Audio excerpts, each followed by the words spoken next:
Hello, আসসালামু আলাইকুম। আচ্ছা, লাস্ট ফিউ ডেজ এগো আমার একটা ছোট ভাই আসছে আমার কাছে। রিয়েল এস্টেটে কাজ করে দীর্ঘদিন প্রায় ১২-১৩ বছর রিয়েল এস্টেটে কাজ করে। আমার কাছে বলতেছে, "ভাইয়া, চাকরি পাল্টানোর সময় আসলে কত পার্সেন্ট বেশি সেলারি চাইবো?" এটা খুব ইন্টারেস্টিং লাগছে আমার কাছে। আমার কাছে তুই ক্যালকুলেটরে টিপ দিয়ে আসলে কত পার্সেন্ট বেশি সেলারি যাবি এটা আসলে বলা খুব ডিফিকাল্ট। তো আমার কাছে একটা জিনিস মনে হয়েছে যে, চাকরি পাল্টানোর ক্ষেত্রে আপনি সেলারি কত চাবেন এটা থেকে ইম্পোর্টেন্ট আপনি আপনার যে potentiality আপনি নিজে কতটুকু ক্যাপাবল এটার জন্য আপনি জানেন যে আপনার প্রাইসটা কত হওয়া উচিত। What ever the company policy, আপনি যদি মনে করেন আপনার স্যালারি ৳১,০০,০০০ হওয়া উচিত, তাইলে আপনার স্যালারি ৳১,০০,০০০ হবে। আপনি যদি মনে করেন আপনার স্যালারি ৳২,০০,০০০ হওয়া উচিত, তাহলে আপনার স্যালারি ৳২,০০,০০০ হবে।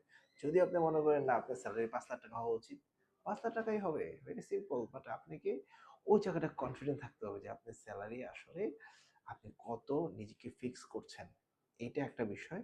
আরেকটা বিষয়, যদি আপনি মনে করেন যে না কোম্পানির প্রোফাইল ভালো এবং আপনি যে কোম্পানিতে ইন্টারভিউ দিতে যাচ্ছেন, ওই কোম্পানির স্কেল গুলা জানেন।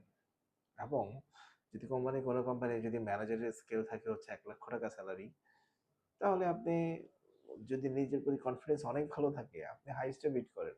৳১,২০,০০০ সেলারি চান।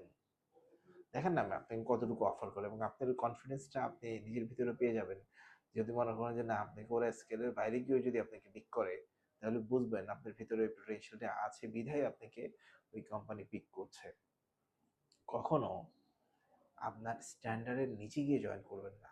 লাইক আপনি যদি ৳১,০০,০০০ সেলারি পান, আপনি ৳৮০,০০০ কোনো কোম্পানিতে জয়েন করবেন না। তাহলে দেখবেন আপনি মোরালে ডাউন থাকবেন। আপনি জয়েন করার পরে যখন দেখবেন যে না আপনার পজিশনে লোকজন বেতন পাচ্ছে ৳১,০০,০০০, ৳১,২০,০০০, বাট আপনি ইন্টারভিউ এর সময় বোকামি করে ফেলছেন। ভাই কোনো কোম্পানির এমপ্লয়ার যদি পছন্দ করে আপনাকে, আপনাকে ৳৫,০০০-১০,০০০ জন্য কিন্তু সে আপনাকে হারাতে চাইবে না।